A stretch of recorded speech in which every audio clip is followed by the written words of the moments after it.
friends, and welcome to another Star Wars Galaxy of Heroes video. This is Thaddeus from Going Nerdy, and today we have got our latest information about Territory Wars. Now, Territory Wars is going to be the next phase or the next game mode that we are going to be able to play, and it is going to pit guild versus guild within a certain server. Now, I'm really excited about this. It's going to be a lot of fun. I think it's going to be a mini pared down version of Territory Battles. Hopefully, and we'll talk about what it does later on, but hopefully it'll be something that we can all enjoy and really like. Obviously, there's going to be people who love it, and obviously there's going to be people who hate it.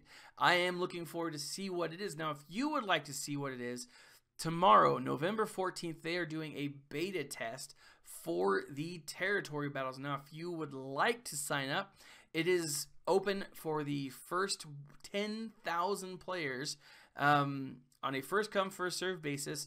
You have to be an Android user. You have to have an Android device. So those of you who are those of you who are Apple or SOL, I apologize. But you also have to be level 65 to participate. So this is going to be a lot of fun. It will give you some idea as to what to expect from the event. If you can get into it, it will allow you to get a first-hand witness of the event. Now, keep in mind, though, that this is a beta, so things may change, challenges may change, numbers and opportunities may change. It happens, right? It's a beta. But it will give you a view of that, and I think that's pretty sweet. But this video will focus mostly on what we learned from the post from Cozy Spoon, who is the person behind, well, at least this post. Now, they are going to be giving us more and more information as to what this event will be like. Obviously, if you participate in the beta, you'll get a first-hand view of that. But it will be a full guild versus guild event. You have to have at least 25 different participants. If you don't have 25 players in your guild, you will not be able to participate. Also, if you don't have 25 people who are actively participating in your guild, then you will also not be able to participate. At least that's what we're getting from this. That may change, but from this, that's what it leads us to believe. Now, it says several territory battles will occur per month at times that territory battles are not occurring. So right now our territory battles usually run from Monday to Friday. So you can expect a guild war or a territory war to take place probably on the weekend. Maybe if they don't run first thing, I could see some first of the week, end of the week type thing. I don't think we'll see too many territory wars that take place during the middle of the week. I just don't see that happening. Now, things could change, obviously, who knows. But now this is a map of Jakku. We've known for at least a month now that the territory war would take place on Jakku, which is really kind of exciting. The event, players will work together to defend their guild's territories and attack the opponent territories. This is done through assigning defensive squad fleets to protect your territories and using squad fleets to attack your opponent's territories. Now, there are going to be 4 phases in this event. There's a preview phase, a setup phase, an attack phase, and a review phase. Now, we don't know. We're given a little bit about what each one of them will go into, but I'm still left with a few questions that I don't have answers to, and I'll talk about those as we go along. But the territories will have a sign-up period and 2 primary phases. The player lock to provide a fair matching experience. Any progression on units that occurs after the preview phase has ended will not be reflected. So really what that's saying, so if you have a 6-star character and you level them to 7-star, within that, once you've locked your characters into a phase, then they're locked, right? They're locked in at 6-star, not 7. This is meant to prevent like mod switching. So you lock them in and then you pull the mods off. That's not going to work, right? So don't do it. Don't. It's just going to waste your money. It says that the matchmaking will actually be very short, with 1 minute to pair two guilds using a combination of factors, including the number of players and strength of their roster. So it looks like we will be combined with galactic power and the numbers involved. So if you have a full roster of 50 people, but a really low galactic power, then you will probably be paired with people in the similar groups. And now this is to hopefully prevent whale teams or whale guilds from competing against just the little minnows. This is hopefully meant to prevent free-to-play from fighting against pay-to-play, right? Because at that point, there's really not going to be a lot of competition. So it does say it's going to be short. You do have to have a minimum of 25 members to initiate a territory battle or to initiate a territory war. Leaving players can leave a territory war up to the point of a player lock. Now, once you have entered the player lock, you're going to be stuck, right? Your characters are set up and chosen. Now, the setup phase, this is kind of interesting. This is a period where players assign their defensive squads, fleets to protect their territories. Unlike territory battles, units do not refresh in territory wars. So it's important to save units for the next attacking phase. So what I'm assuming is if it plays like territory battles, then we're going to have different phases probably throughout the day once the attacking starts. And you will go through and you'll deploy your people.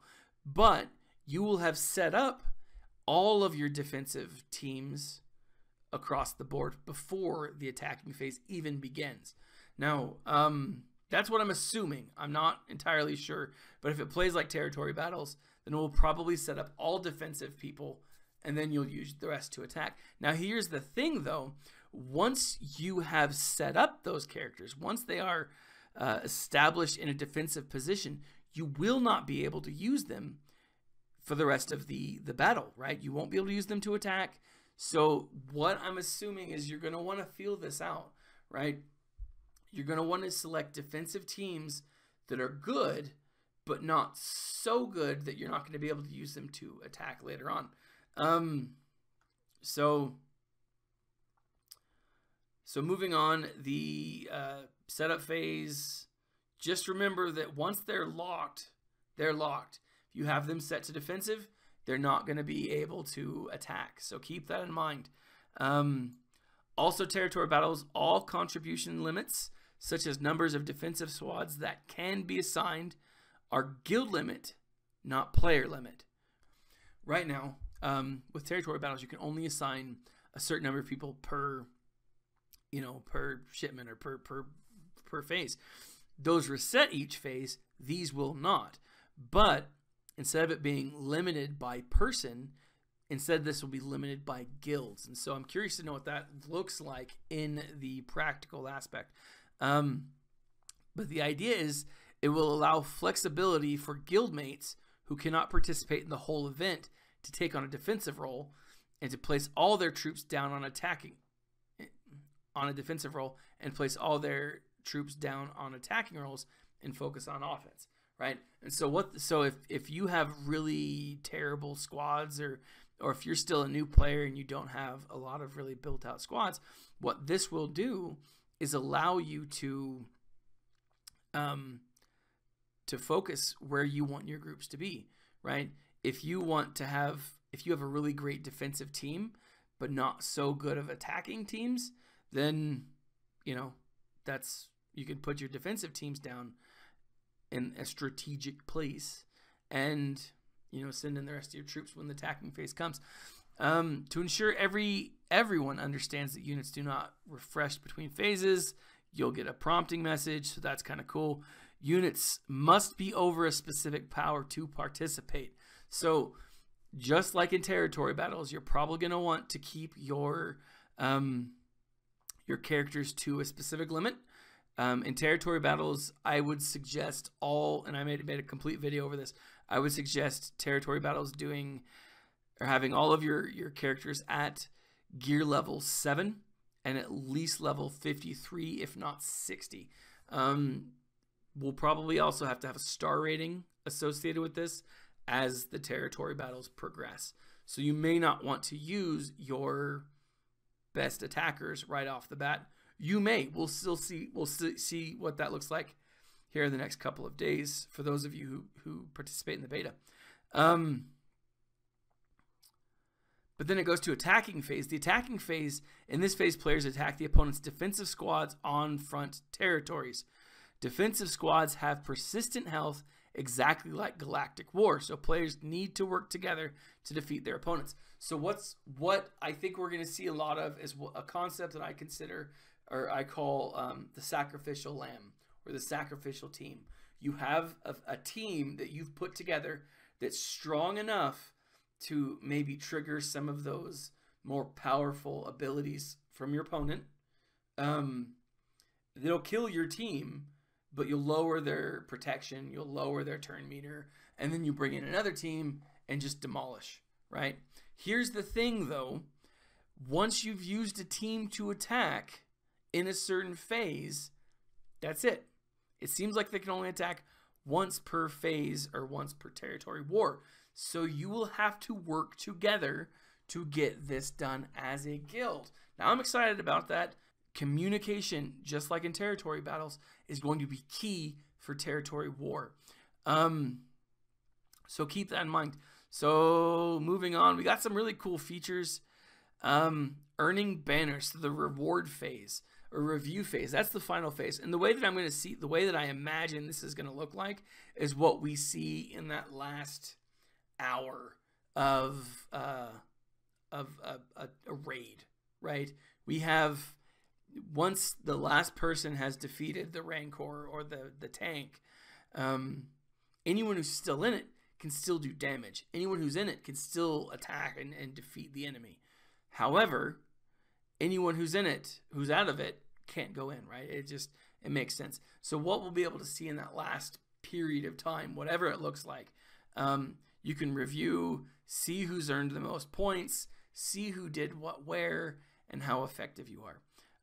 So it says players earn rewards based on combinations of the cumulative galactic power of their participants and the win-loss status.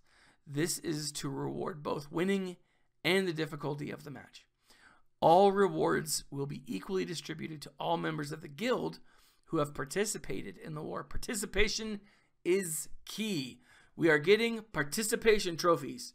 So with that, players contribute on banners is tracked in stats. We'll see that.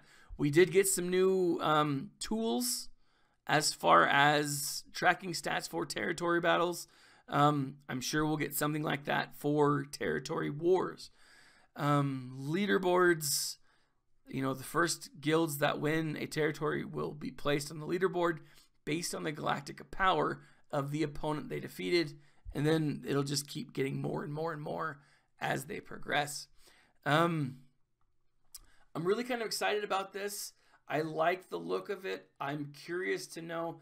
I was talking to my guild commander, leader, Dirth McDirth. Big shout out to you, buddy. And when I showed him this post that's on the forums, right, we were talking about it. I'm curious to know if they're going to be throwing rewards in the form of a guild event store, right? Now, the guild event store is really kind of cool for those of you who aren't participating. For those of you who are new, it's really where you get your Gear 12 pieces, right? This is technically a guild event. I don't know if they'll change the interior of the cantina to make it look different, to make it represent a different thing. I'm curious. I think they might. It would make sense. They've done it so far with everything that we've seen so far.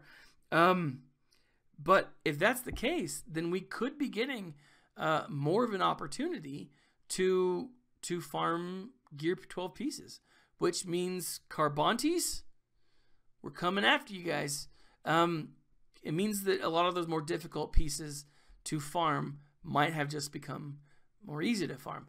Otherwise, they could create an entirely new guild store. I don't know. Not entirely sure.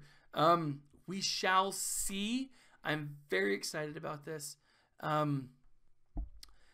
This post doesn't actually tell us when we are going to get this. right? It does say, see you on the holotables very soon. It says, expect to see a wide variety of territory war events in the future, right? So unit requirements, platoon missions, associated abilities, rewards. I don't know. I mean, I'm excited about that. But what's cool about this is I think they're going to listen to our feedback. I think they have listened to our feedback with territory battles. And I think I'm excited about that, right? I think they're listening to us. If you've been following Reddit today at all, you know the EA kind of got slammed with the Battlefront 2 stuff. And they've made changes. And good for them, right? Listen to your player base, and you'll have a happier player base. Now, I don't have Battlefront 2 just yet. I will be getting it sometime this week. I am very excited. Can't wait to see the Battlefront 2 first story mode. Iden Versio, very excited about her. Battlefront 2 Inferno Squad, the book, was awesome. Highly recommend it. Really a great book. A combination between Mission Impossible and Star Wars. Really loved it. Can't say enough good things about it. But I want to finish this post with a question to you guys. What do you guys think about this new information? Are you excited about it? Are you stoked like I am? What rewards do you think, or would you hope, come from this event? Leave a comment in the section below. Share, like, subscribe. I will leave a link to the Territory Battles beta so that you guys, if you're willing to, hopefully you can get in and participate. I'm excited, guys. I'm really excited. I think it's really cool that they're going to be doing this. Leave a comment in the section below. This has been Thaddeus from Going Nerdy, and as always, my friends, stay nerdy.